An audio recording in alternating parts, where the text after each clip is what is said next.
The 2023 Qatar Grand Prix is over. The World Championship is officially wrapped up, and we have another back-to-back-to-back World Championship for Max Verstappen. But that wasn't the most pressing thing that came out of this weekend in Qatar. We're going to talk all about it. We're going to go over my race quick hits, my weekend winners and losers, and go over the predictions that I made before the weekend began. Let's go ahead. Let's jump on into it. Let's start with our race quick hits. Let's just run down this list and see what happened this weekend. We're going to start with, I think, one of the most impressive things I saw this weekend. Shout out Oscar Piastri for getting his first pole position, his first F1 win.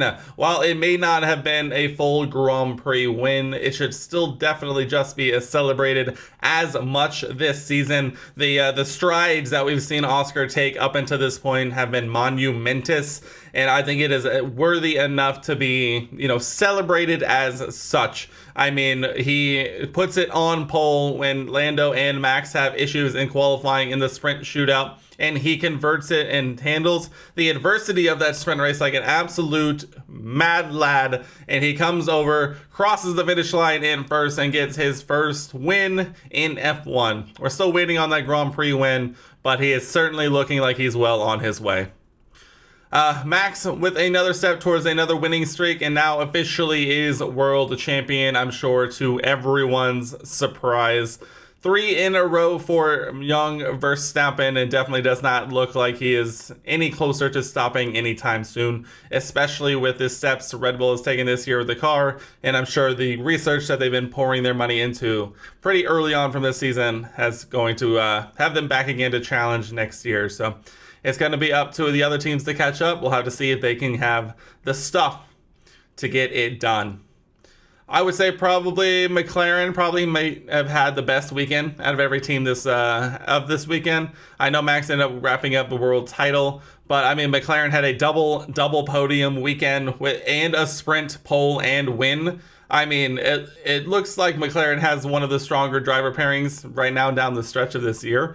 I think there are better driver pairings if they're at their peak, but right now I don't know if there's a pair of drivers driving better than Oscar Piastri and Lando Norris. I mean, they have come on strong, and to think about where they came from to start the season to now, it's night and day. It's absolutely night and day, and I'm very interested to see if they can keep it up and go into next season with some momentum. Maybe it would be a powerful thing to see them, actually pull it off for once. On the complete flip of that coin, I think Mercedes probably had the biggest what if weekend again. It seems like they've had that a few times this season. A decent result in the sprint with Lewis making up plenty of positions to start out of the top 10 and finishing behind George in P5, with George finishing P4. And then they go into the Grand Prix on Sunday, obviously having shown that car has pretty decent pace on both tires through the sprint race that we saw. Obviously Lewis had the correct strategy and was able to well enough work his way through the field. And I think they went into Sunday with a lot of high expectations before a turn 1, lap 1 race start incident where Lewis just kind of squeezes George with nowhere to go and contact. And that was Lewis's race and a day finished, and George dropping down to P18 and eventually having to fight his way back through the field. He still finishes P4, which is probably one of the more impressive drives that we've seen in a long time. But I think that just goes to show that Merc had pace. But what if? What if? Ferrari, another odd roller coastery type weekend.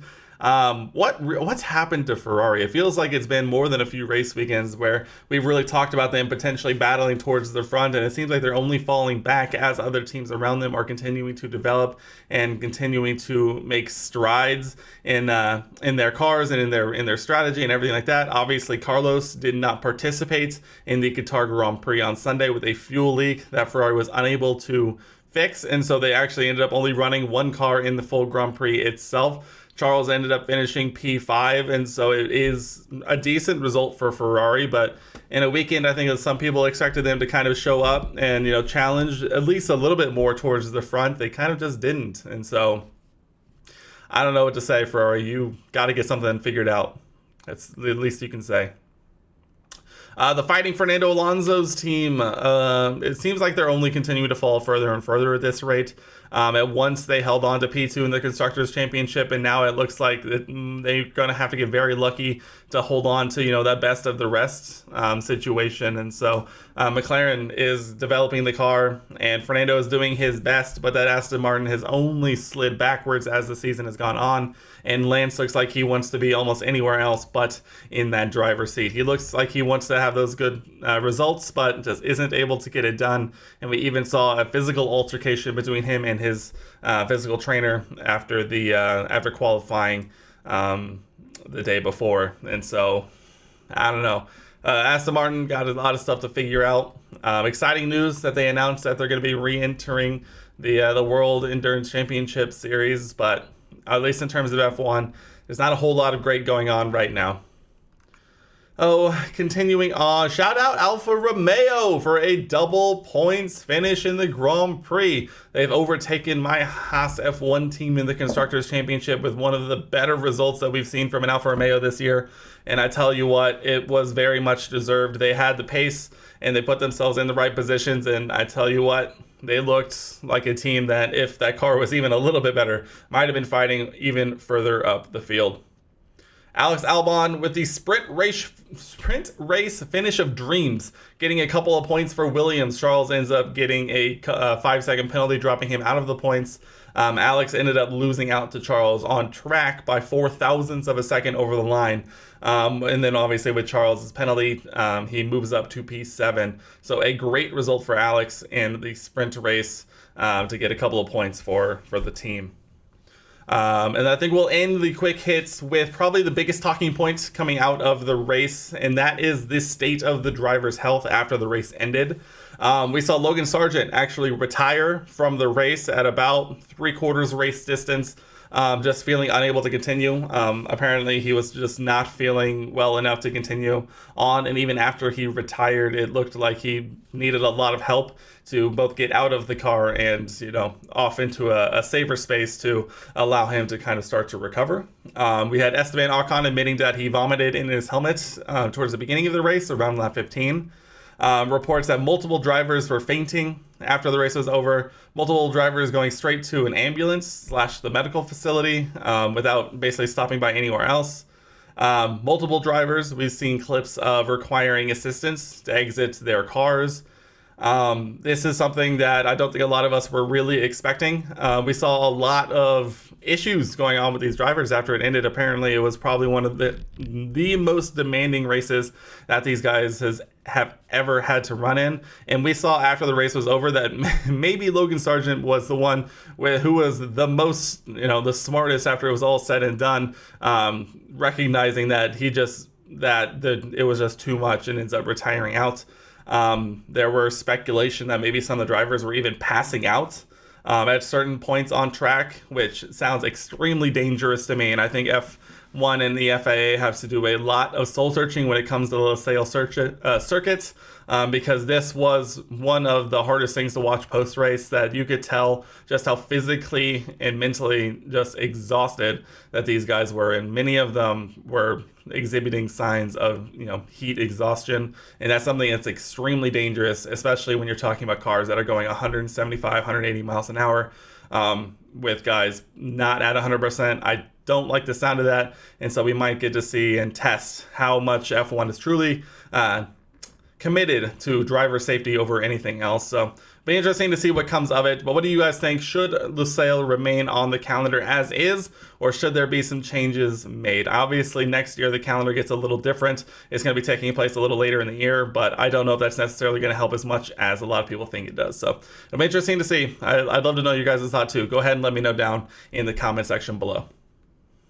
All right, moving on into my weekend winner and losers. We'll start with my weekend winner. This one feels pretty obvious. It's Oscar Piastri first F1 race win and another P2 Grand Prix podium finish. What a weekend for the rookie in the Papaya team. He's probably one of the most promising prospects that we've seen in F1 in quite some time. And you think back to about a year or so ago when the drama surrounding his decision to abandon Alpine and join McLaren. A lot of people were questioning it towards the beginning of this year. Was it the right move? Did he regret it? And I can tell you what, he probably doesn't regret it much because he just won an F1 race for the first time in the first McLaren win on circuit since Monza 2021. So, Oscar, pretty cut and clear. You are my weekend winner. And then right back at it with my weekend loser. This one also feels it's an interesting pick, but I think it makes the most sense to me. I've gone for Mercedes, primarily for what a lot of I outlined in the quick hits section. This is just a big what if weekend for Merc. They showed a lot of pace. And in a year where Red Bull has won almost every single race weekend, you really have to wonder what could have happened in a full Grand Prix that really just wasn't too determinant on saving tires. Obviously, with the 18 lap maximum tire stints imposed by Pirelli and the FIA. It really was going to be very curious to see what Merc could have done with starting P2 and P3, getting a good start and being on the right strategy at the right time. Proved useful for a lot of drivers. We saw George make up all the ground from P18 to P4. So the only question we have left is what could have been. So I'm sorry, Merc, but you're my weekend loser. All right, wrapping things up with my prediction results. Let's go ahead and let's just run through these quickly because there's only so much to do in here. Starting with my pick for biggest positive surprise, I chose Nico Hülkenberg. I thought Nico has been a little down the last few race weekends, and I think he would come back and have a good weekend. And so I gave myself a half point here. Primarily because Nico Hülkenberg making it into Q3 in the sprint shootout, making it into Q2 for regular qualifying, and a decent, finishing position in either race. Obviously, the race pace of the Haas is well known and understood. And so I think in terms of the spirit of biggest positive surprise, Nico had a very good weekend in a car that really just isn't as great. And so I gave myself a half point. A full point would have been justified in more had he gotten a little closer to points, but a very solid qualifying results across the weekend. I'm giving myself a half point. Moving on to my biggest disappointment, I chose Aston Martin. And while I really went back and forth on this one a lot, I do think that there were teams and people who had probably more disappointing weekends, and so it's hard to say. Fernando, I wasn't expecting to do as well as he did across the sprint and the full Grand Prix, so no points for me on biggest disappointment. Moving on to my pick for qualifying results, I chose Max Verstappen to take pole position. I got that one right. I predicted a Lando Norris P2, which was very close, but unfortunately not doing, as George Russell ends up slotting into that position. And then I chose a Charles Leclerc P3, unfortunately also incorrect, taken up by Lewis Hamilton.